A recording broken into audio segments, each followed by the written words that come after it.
بسم الله الرحمن الرحيم الحمد لله رب العالمين والصلاة والسلام على رسوله الكريم. Today, inshallah, we will be covering Islamic business ethics. So for the last few weeks, we've been going over the fundamentals of how a business operates, what is needed in order for a business to function, continue functioning, to start it up, and find success in entrepreneurship and business. Today, we're kind of taking a step back, and we're looking at the bigger picture here. We know that this is how a business operates, but what we're looking at right now with the business ethics is in what space does the business operate in, if you get what I mean. So the business ethics is essentially the world around us. And within that world around us is our business, and that's wherein our business operates. So in order for our business to be successful, we need to understand how the world around us kind of works and in what world our business is operating in.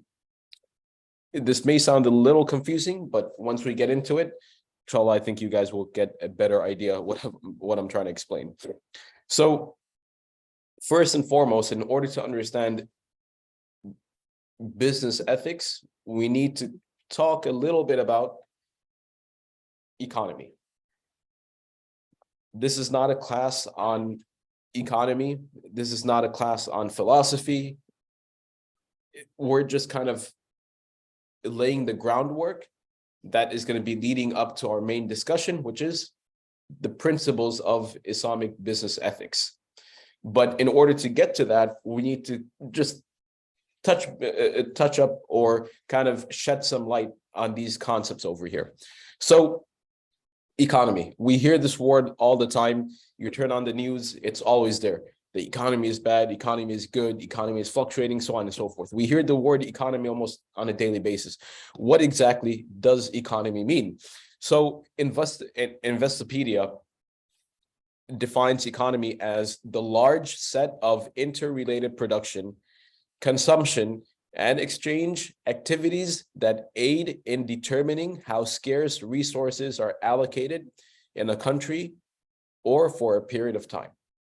In other words, the economy is how a country, a government, or a society chooses to utilize its scarce resources. Resources can be money. It can be natural resources such as gold, silver, oil. It could be human resources, time, energy. So the way a country, government, society, a group of people decide to utilize and prioritize their scarce resources, that's what economy is, right? So when we hear about the economy is going bad or the economy is doing really good, when the economy is bad, that means that we're not really using our resources in the best way possible. When we hear economy is going great, our resources are being used in a great way, right? But it's interrelated production and consumption. So what we produce, what we consume. We have an economy in our own household. If what you're bringing in, your production, is less than your consumption, your economy, your household economy is pretty bad, right? If it's the other way around, where your household production is higher than your household consumption, your economy is good, because your income is the scarce resource. And the way you prioritize your spending, your consumption, will dictate your economy or the health of your economy. Generally, there are two main types of economies, which is the market-based and the command-based. Market-based is the free market economy, which is we let the market determine whether or not a product or a service is good or valuable. So I create a phone and I let the general public, the society, decide if my phone is worth the money that I'm selling it for.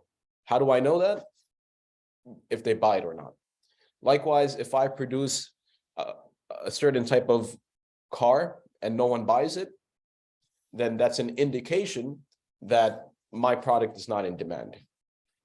Yeah. So I guess, for example, in the current like climate and stuff, like for electric vehicles, so it seems like there is, I guess, generally like an increase in the amount of people buying electric vehicles just like across the board, not just like Teslas. Yeah. So does that mean there's like high market demand? I guess that's like a market-based commodity. Essentially, yeah. So if, let's say 20 years ago, electric cars were not that popular. So if we were to build, if Tesla were to come out 20 years ago, when did Tesla come out? Not 20 years ago. Like maybe 10 years ago. Yeah. Let's say Tesla came out 25 years ago. The market wasn't ready for Tesla at that time. So Tesla would have failed. So that's a market-based economy, right? Where we let the free market determine whether or not a product is in demand. A command market, on the other hand, is a market that is controlled by the government. So the government issues the amount of production and the amount of consumption. The world we live in today, you're not going to find a place where it's completely market-based or completely command-based. It's a mixture. Even if you go into like places like hardcore communist China, it's a mixture of market-based and command-based, right? So yeah, command-based is when the production and consumption is dictated by the government. Yeah. So the government will tell you, so for going back to the electric car. So in a market-based economy, an individual or private company produces an electric car, and they determine whether the public determines and dictates whether or not it's in demand. In a command-based economy, the government will issue the order to produce electric cars, and they'll make it mandatory upon its citizens to purchase it, right? So the world we live in today, it's a mix. Some areas have a stronger and more influential market-based, where others have a more command-based. Like in the United States, would that be considered more market-based? Like yeah. Yes. So America is more market-based, whereas China is more like command-based, right? And that's where it leads us to the discussion of economic systems. So economic systems are essentially models of how the economy is supposed to function. So we look at capitalism, socialism, communism. These are the three that we hear a lot. There's, I believe, a lot of other types of economic systems that are out there. But the main ones that we're familiar with is capitalism, socialism, communism. Behind each system is a philosophy, a worldview, a paradigm of what needs to be prioritized when using or allocating these scarce resources.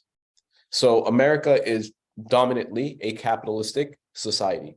It's a capitalistic economic system, and it's rooted in a free market, a market-based economy. And capitalism is highlighted by private ownership, whereas communism is going to be much different. Socialism is going to be much different. Now, the most important thing to understand, the key takeaway from this, is that you have an economic system. But the question that needs to be asked is, where did this system come from? And who created the system? And what underlying beliefs push the system forward? So with that question in mind, we need to understand that behind every economic system is a philosophy, paradigm, worldview. Behind every economic system is a philosophy, paradigm, and worldview. People who grow up in a capitalistic environment, their mindset, worldview, the way they look at the world is going to be very different than a person who grows up in a communistic economy, right? Because the worldviews are completely different. Philosophy, paradigm, worldview, all these words simply mean the way we look at the world, how we interpret the world, and how we pretty much make decisions about how we're going to live our lives. So when we think about a capitalistic economy, it's not just this is how the government spends, produces, and allocates its resources, but digging deeper, why do they do what they do? Right? Why is it that a certain country will allocate such a large budget for a certain thing? Why is it so valuable for them? So that's the question that we're trying to answer. In an Islamic economy and Islamic economic system, we have to understand that Islam has its own form of economy and economic system. So if we can assume that capitalism, communism, socialism, and all the other world economies are based on a certain philosophy, then as Muslims, we need to understand that Islam teaches us our own source of beliefs or philosophy when it comes to the way we handle our money, and it gives us our own economic system. So if someone asks, is Islam capitalistic or socialistic or communistic? What's the answer to that? None. Islam has its own economic system. Islam has its own form of economy and guiding principles, worldview, philosophy, paradigm, whatever you want to call it. It's derived from the Quran and the Sunnah of Rasulullah Sallallahu Alaihi Wasallam. So what's it based on? These are a few principles. Remember, this is an introductory class. This is it. Our economy, our economic system as Muslims are based on a few principles. Number one, we are not the owners of our wealth. Rather, we are the managers. So when we give zakah, we are giving zakah because Allah commanded us to do so, and Allah has entrusted that money. If we were the owners of our money, we would not be required to get, we could say, I'm not going to give my zakah, right?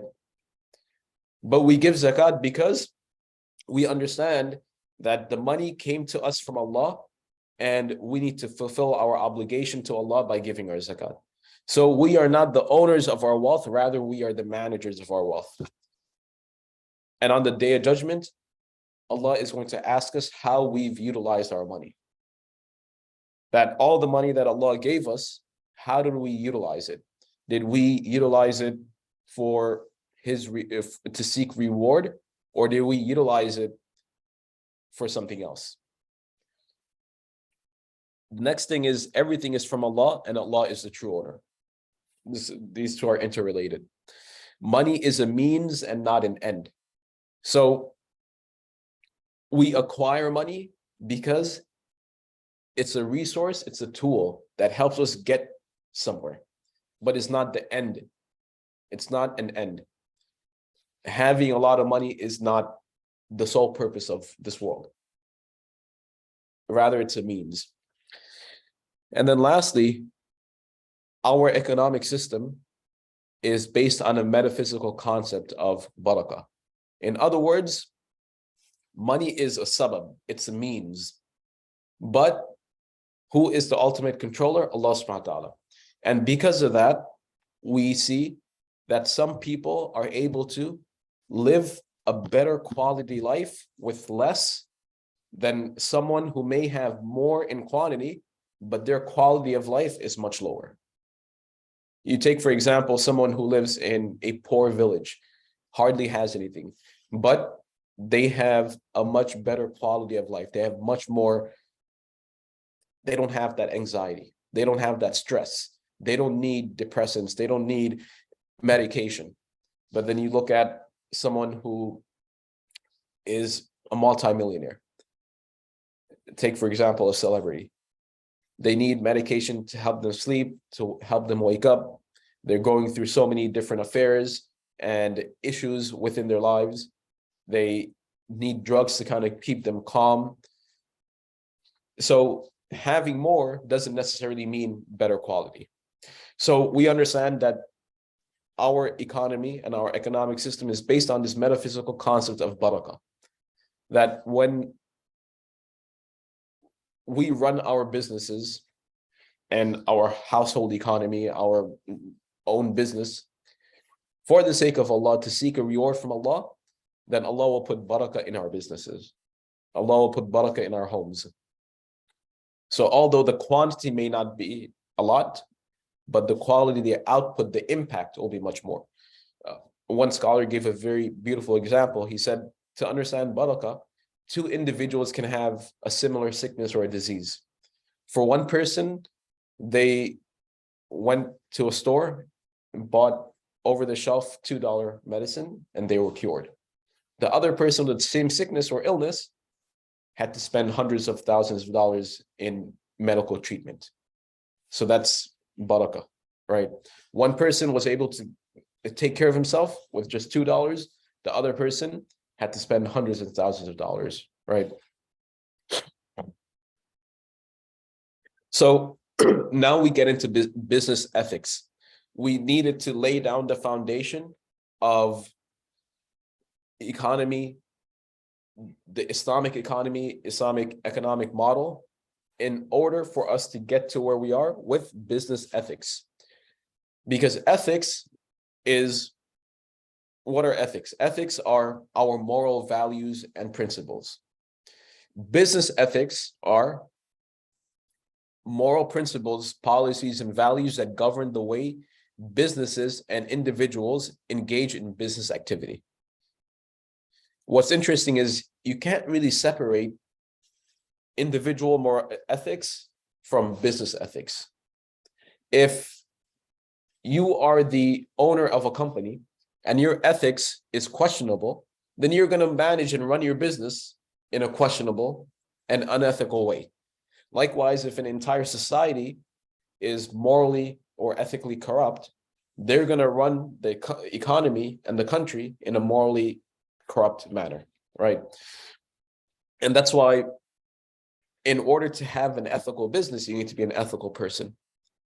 So the Quran teaches us to be a good individual, right? An ethical individual. And that's going to spill over into our business, the way we operate and run our business.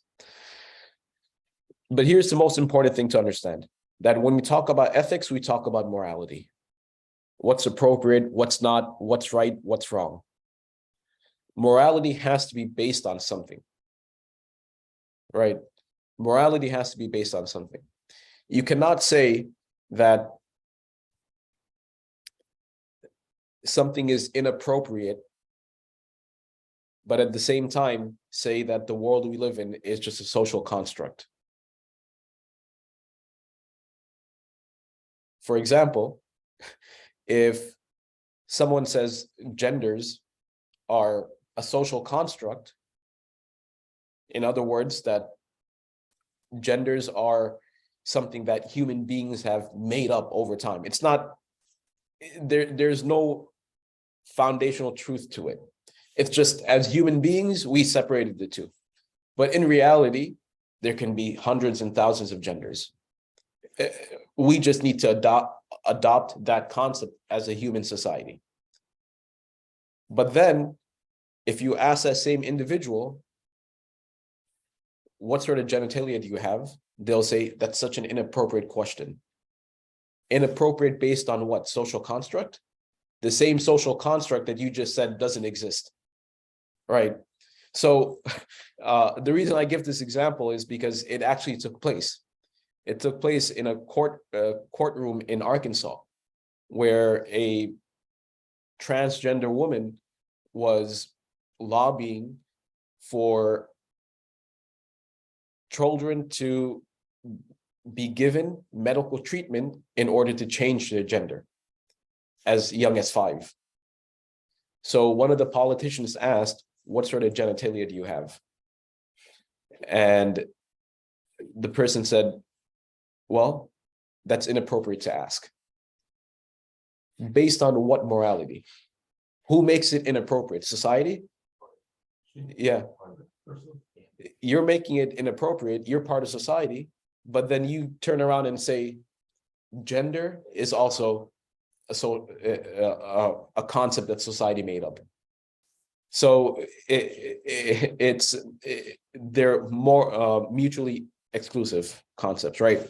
So what we need to understand is morality has to be based on something. And you need to admit what it's based on. For us as Muslims, our morality, our ethics are based on the Quran and the Sunnah. Modern day morality is based on two things, mainly secularism and liberalism. Secularism is, the definition of secularism is the separation of church and state. But in all practical purposes, it's the concept of, or the understanding that we take God or divine revelation or religion out of the picture.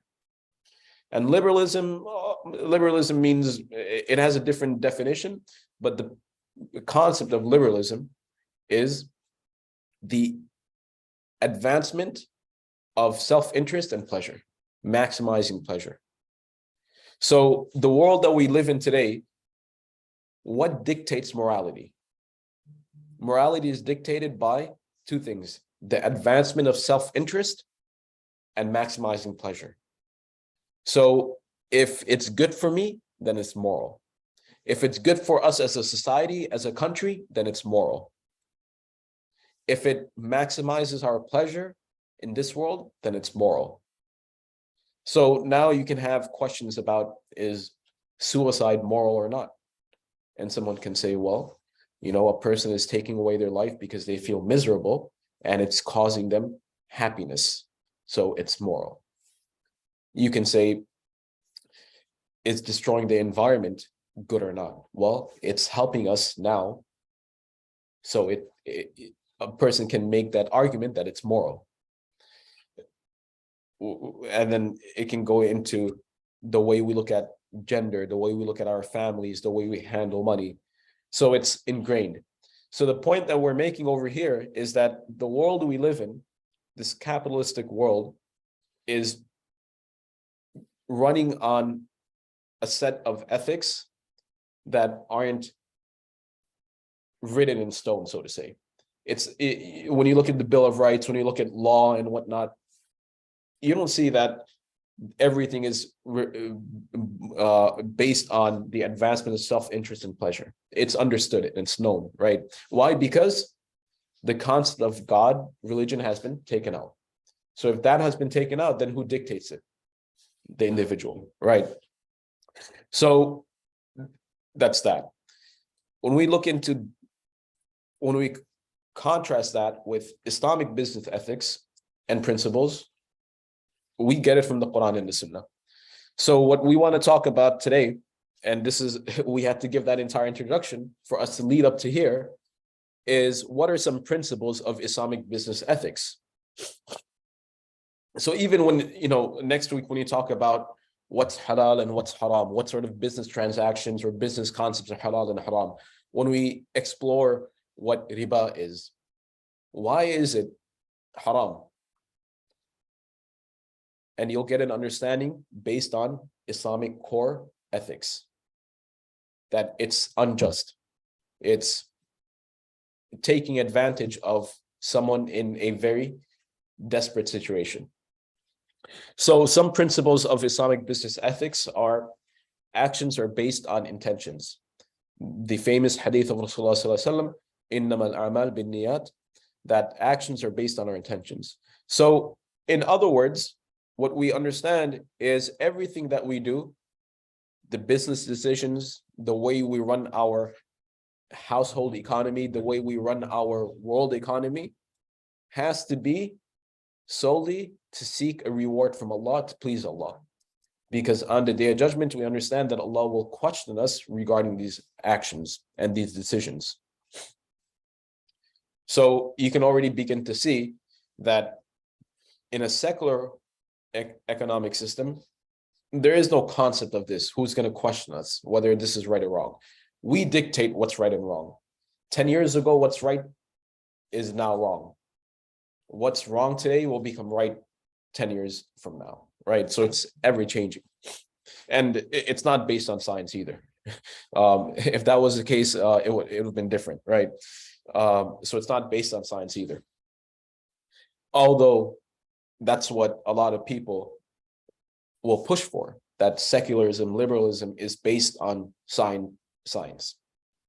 And therefore we don't need revelation. But it's based on the science that only conforms with your biases, right? The same individual in Arkansas, the reason the politician asked him or her, what sort of genitalia do you have, was because she refused to answer a question. And the question was, are you aware of the overwhelming research showing the negative effects that negative medical effects on children who take medication in order to change their gender? Her reply was, I am aware of the overwhelming positive medical research. So again, he asked her, are you aware of the negative ones? She said, I'm going to repeat what I said. I'm aware of all the positive ones. So intentionally ignoring all the negative research. Yeah. So her, his, whatever it is, right? So this is what it boils down to, right? And Allah speaks about this in the Quran, speaking about the people of the past, that أَفَتُؤْمِنُونَ بِالْكِتَابِ, yeah, that do you believe in some of the book and leave others? In other words, are you just looking in the Quran or the Torah or whatever the case to confirm existing biases, right? So when you have secularism ends up being your worldview, your religion, right? As Muslims, we believe that Islam is not just something that we practice in the masjid, rather it dictates or influences and guides us in every aspect of our lives. It's our worldview. So when you have secularism as your worldview, you're free to do whatever you want, right? So at that point, you pick and choose what, because science is essentially the documentation of natural processes, right?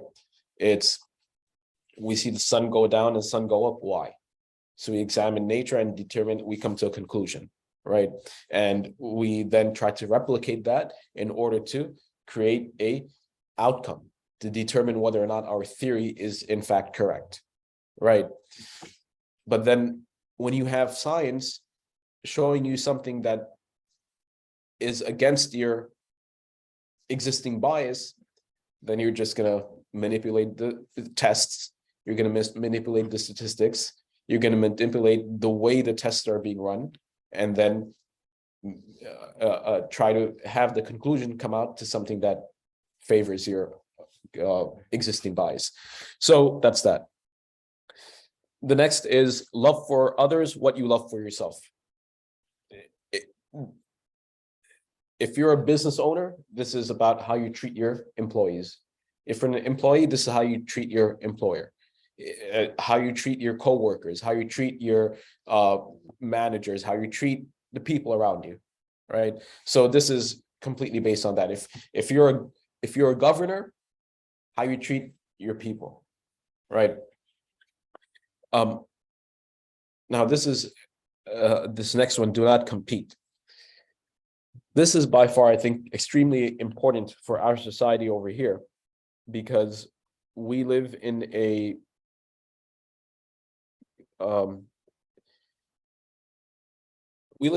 very materialistic society. And the reason we compete is so that we can have more than others, right? It gives us social status. The hadith of Rasulullah sallallahu alaihi wasallam, he says, and this is a beautiful hadith, he says, إِيَّاكُمْ وَالظَّنَّ فَإِنَّ الظَّنَّ أَكْذَبُ الْحَدِيثِ. He says, beware of suspicion, because suspicion is the most untrue speech. So one is suspicion. Like you saw someone, essentially you jump to conclusions without actually figuring things out. You saw someone speaking to you saw one of the brothers from the masjid speaking to a young lady at Wawa, and you're like, oh my gosh, they're now in an affair, in an affair, right? You just created some sort of suspicion. So Rasulullah ﷺ says that avoid suspicion, don't jump to conclusions. And then the rest of the hadith is amazing. He says, "Wala tajassasu, wala tahassasu." Do not, tajassasu means do not spy, and do not eavesdrop. "Wala tanafasu," and do not compete with each other. "Wala tahasadu," and do not have jealousy amongst one another. "Wala tabaghadu," and do not have hatred for one another. "Wala tadabaru," and do not plot against one another. "Wakunu ibadallahi ikhwana," rather be slaves of Allah subhanahu wa ta'ala that are brothers to one another. But if you see the wording of the hadith, I think you can arrive to the conclusion that each one leads to the other. It's in sequence.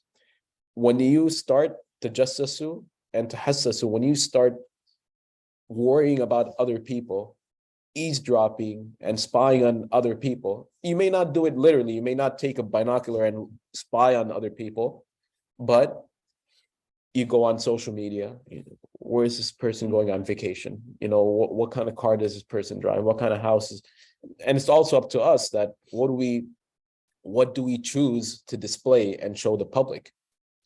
If we make it a point to show the public through our actions, through our social media, the amazing life we live, then don't be surprised if you have people who are jealous of you, who plot against you, who want what you have and want to see you fall. And we understand the concept of ayn, of evil eye. So it's up to us to understand that we need to be a little bit careful of what we display and what we show to others. What we consider a day-to-day mundane thing might be a luxury for someone else, and they don't have it. And they look at that and they say, man, this person doesn't deserve that, right? But going back to the hadith, Rasulullah ﷺ says, don't spy and don't eavesdrop. We may not do them literally, actually, or maybe some people may do it intentionally, but we may do it unintentionally. We may look at, oh my gosh, that person, let me check what kind of car that person drives. Let me see what kind of house that person lives in. What does that lead to? Wala tanafasu. That leads to competing. Okay, that person has that type of house in that neighborhood. I want something better. And then that competition, what does it lead to? Jealousy. And what does that jealousy and envy lead to? Hatred for one another. And what does that lead to? Plotting, trying to take down the other person, right? So the reason why we highlighted just do not compete is because competitiveness is described as a very sought after, valued characteristic in our materialistic world. You go to a job interview, I'm very competitive. That's what we want. We want you to be as competitive as possible, blow down others, beat them, right? Now, as Muslims, we want to be competitive. Allah subhanahu wa ta'ala says that be competitive, but for the hereafter. Don't be competitive for material gain, because what that's going to lead to is hatred for one another and going after one another, right? And this is clear as daylight. All these big companies, they're always plotting against one another. Apple is trying to sue Samsung. Samsung is trying to sue Apple. Apple's trying to sue Microsoft. Right? Why? Because they're constantly in competition to see who's going to be number one, who's going to be the best. And the only way to do that is by taking someone else down. Right? So, yeah. There's also a good side too, because they're pushing each other to do better. Exactly. When you take it to that level, yeah. Right? But we're going to talk about the good side of it, right? Because we don't want we don't want anyone to think that having no competition, no drive to excel is a bad thing. This is when competition is focused on wanting to be better than someone else solely for materialistic goods, right? But if you have two companies, let's say two nonprofit donation companies, and one is saying, mashallah, that nonprofit company is doing so much better, how can we beat them? That's for a different intention, right? Maybe you, not even nonprofit, let's say, you're in competition with another business owner and that person is doing great. How do I push myself to become better than that person? Not by taking them down, not by hating them, but how can I get better and use the wealth for something good? So that leads us to this, the opposite, where Rasulullah Sallallahu Alaihi Wasallam says, Inna Allah yuhib idha ahadukum amila amalan along those lines, that Allah subhanahu wa ta'ala loves a person when they do something, they do it with itqan, meaning they strive for it to be perfect. Now we understand that perfection, there's no such thing as perfection, but they try their best to make it as good as possible. They strive for excellence, right? When a person does something, they strive to do it in a perfect, excellent manner. So you see the balance over there. On one hand, we're not competing for material status, worldly status, but at the same time, we are competing to become better, to seek a reward, to please Allah, right? So should we say it's not the competing, it's the means to competition? How so? Like, I mean, how you're competing, like, Sure. just mentioned, Yeah, and you're competing by bringing, you want to bring your competitor down, or yeah, you're trying to sabotage and do all these things. That's not exactly. that's not Exactly. And, this also goes back to our worldview, right? That you have, although the actions may seem the same, but the intentions are different, and therefore the impact is different. So Bill Gates, who donates millions of dollars, you realize he's donating to companies that he owns, and it's for tax breaks, right? You're like, oh wow, he donated millions to cancer research, and then who owns the nonprofit cancer research? Bill Gates, right? And it's interesting that he's going after a market that will eventually blow up, and he'll be able to monetize. Whereas another person, so what's the action is the same: donate, be generous, philanthropist, right? Oh wow, such a nice person. But what's the intention? And then you have, during the Turkey earthquakes, this one Pakistani brother, Muslim, donated 30 million anonymous, right? So the donation, the action is the same, but the intention is different. And we can expect the outcome and the impact to be different as well. So likewise, when we see, the world we live in, why are there social welfare programs, right? Why are there social welfare programs? Is it because they really care about, are they taking care of the sick and the elderly because they're seeking a reward from Allah? Or is it to push forward the overall economy and the well-being of the society itself? And if we take care of these people, then their relatives will have peace of mind and they can work harder, right? When was it last year when that entire abortion thing took place with the Supreme Court, there were companies that were telling women, we will pay you to go overseas and get an abortion. And people were like, yeah. Why does a company want a woman to get abortion? So you can go back. Exactly. Now they don't have to pay for maternity leave. So I think like with not like always, but in like for them, like their bottom line is like making profit and Yeah. money, so they look at it through that lens. So Exactly. it's hard to separate the intention.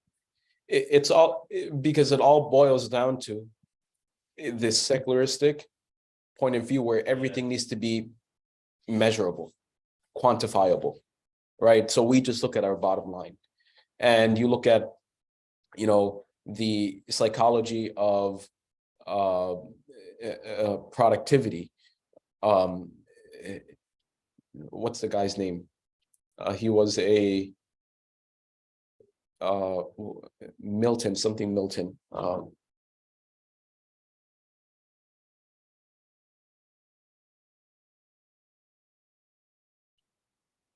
What did he do?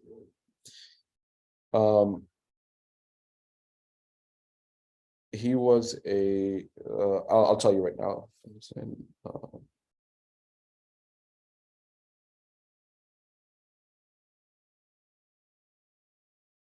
Milton Friedman. I- Milton Friedman was a productivity expert, right? And essentially his job was, how do we maximize productivity output, right? So how can we make people work more and produce more, right? And it was all quantifiable. It was all, so although the actions are good, how can we make more people more effective and productive? But the intention was so we can increase the bottom line, right? And all this kind of just goes back to our worldview. What pushes us to do what we do, right? So that's that. But yeah, do not compete. This is extremely important for our world today, especially if once you get into corporate America, into business, entrepreneurship, you're always competing. People are always, and you get sucked up where now you got into business, you got into a certain job so that you can make a certain amount of money, live a happy life, and just, be with your family. But then you get sucked up in this world where now you're like, I have to do better than that person. There's a saying, keeping up with the Joneses, right? You take up unnecessary stress just so that you can have some sort of social status. You don't need the second car, but you get it. You don't need a certain type of car, but you get it because you're competing, right? You're taking up unnecessary stress for yourself, right? This is very and alhamdulillah, I think more and more people are kind of realizing this, that this doesn't lead to any real happiness other than just making you feel discontent, because you're never going to make everyone happy, right? There's always going to be one person who's better than you in some way or shape. There's always going to be people who aren't happy with you, and there's no point in even trying for all that kind of stuff. And then the last thing is, halal is clear and the haram is clear. The hadith of Rasulullah sallallahu alaihi wasallam that al-halalu bayyin wal haramu bayyin wa baynahuma mutashabihat, that the halal is clear, haram is clear, and everything in between is questionable or a matter of uncertainty. So the ethic or the principle for this is that we need to be turning back to the Quran and Sunnah for all our decisions, right? On an individual level, that when we decide to pursue a new career or we pursue a new business, we need to know, is this within the realms of halal or haram? Is this questionable or not? And even the word, questionable ethics, it has a negative connotation to it, right? So that's what it boils down to, that as Muslims, we turn back. We don't turn back to, is this legal or not? Because if that's the case, then hey, we can sell marijuana, we can sell alcohol. In some places, we can open up prostitution, right? It's legal, right? But as Muslims, we look at, is it halal or haram?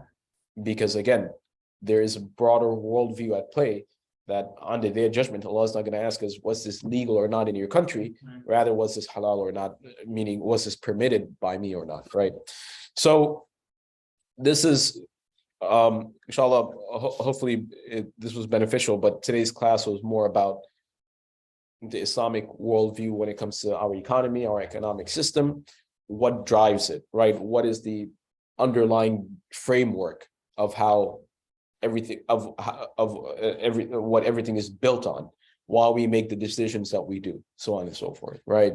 And I think this will kind of give you a realization or an insight into why certain countries prioritize certain things, or why certain nations and societies value some things over others because of their worldview, their paradigm, their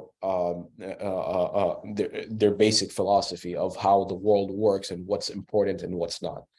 And as Muslims, we have our own ideas, concepts, and worldview, inshallah. With that said, this is it for today. Any questions?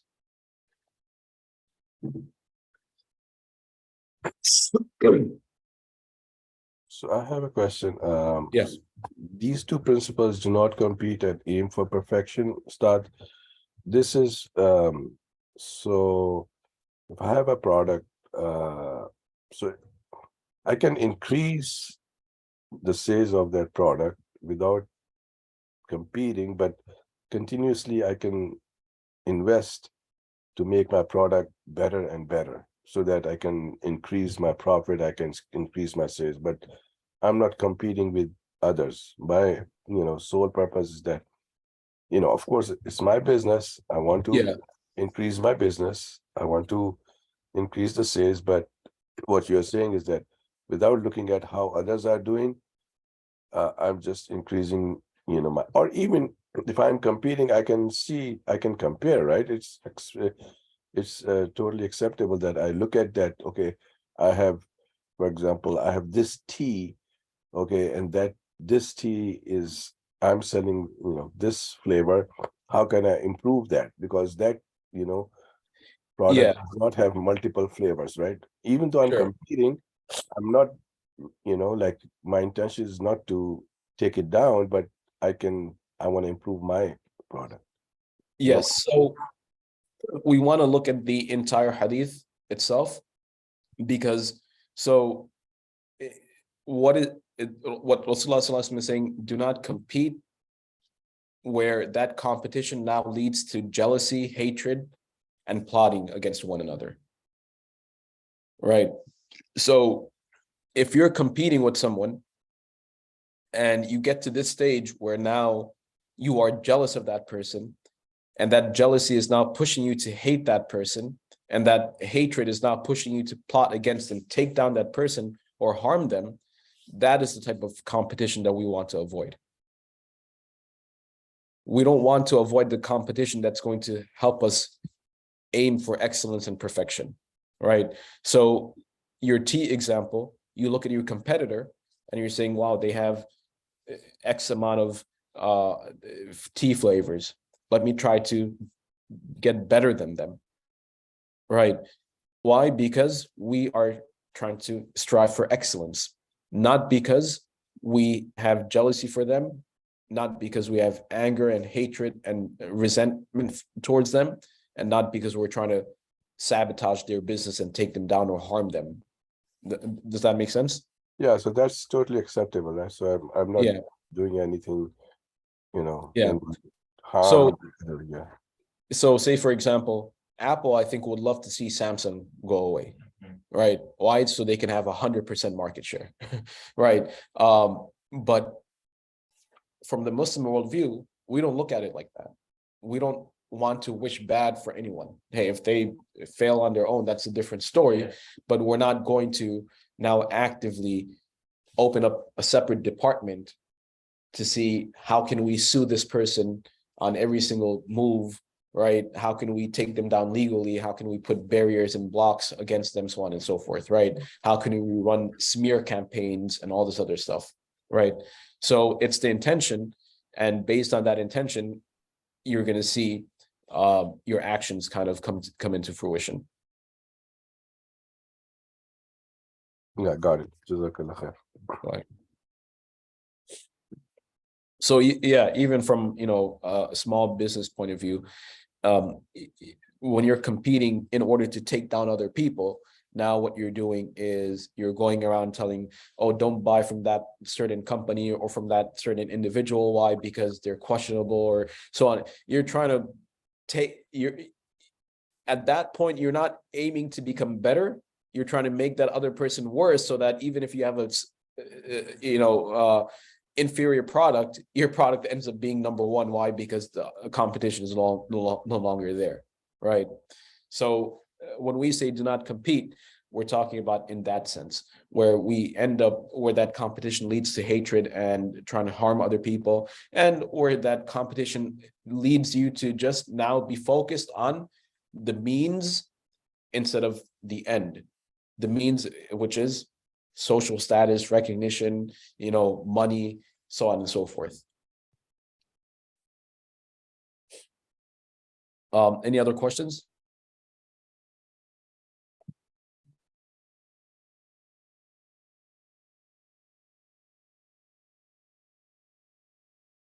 So I guess just really. Yeah. So you know how you mentioned like the economic systems like capitalism, and then like our Islamic economy and system is derived from the Quran and some like so I guess one of the things that you said is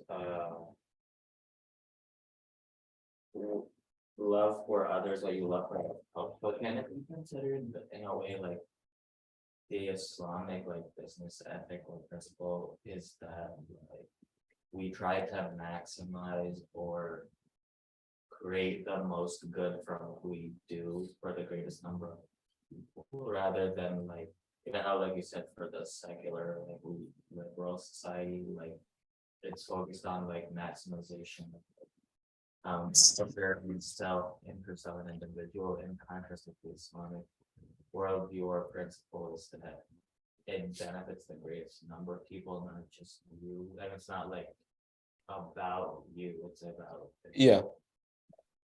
So that hadith of Rasulullah is just asking us to be mindful of and not be self-centered, right? So when you see like a CEO of a company making 100 times more than their bottom line workers, can you justify it? Yeah, you can justify it from a secular worldview, right? That, hey, the CEO is in charge of all these responsibilities and the company is where it is because of the CEO, and therefore they make that money.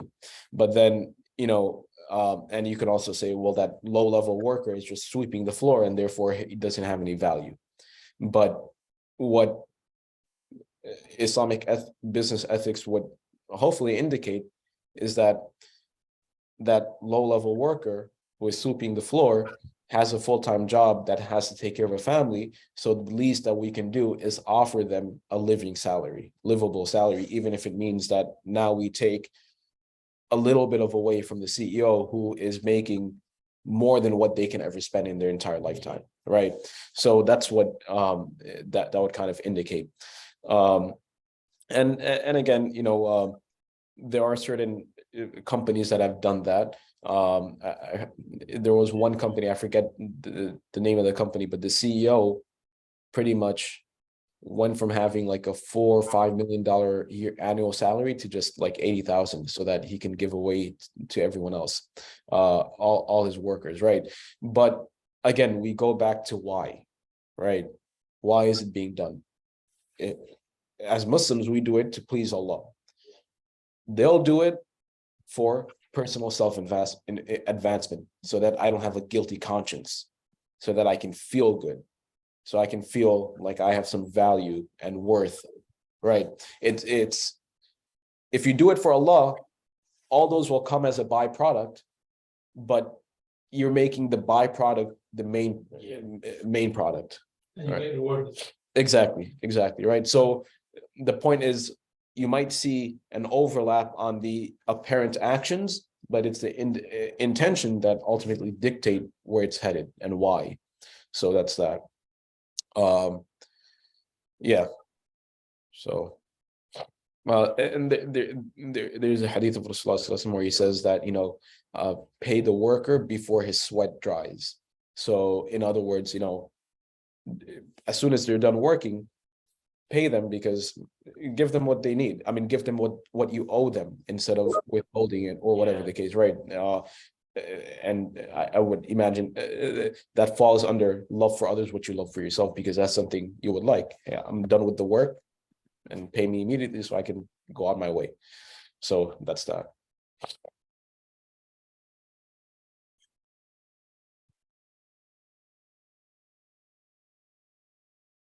All right, inshallah. If no one has any other questions, then we can wrap it up.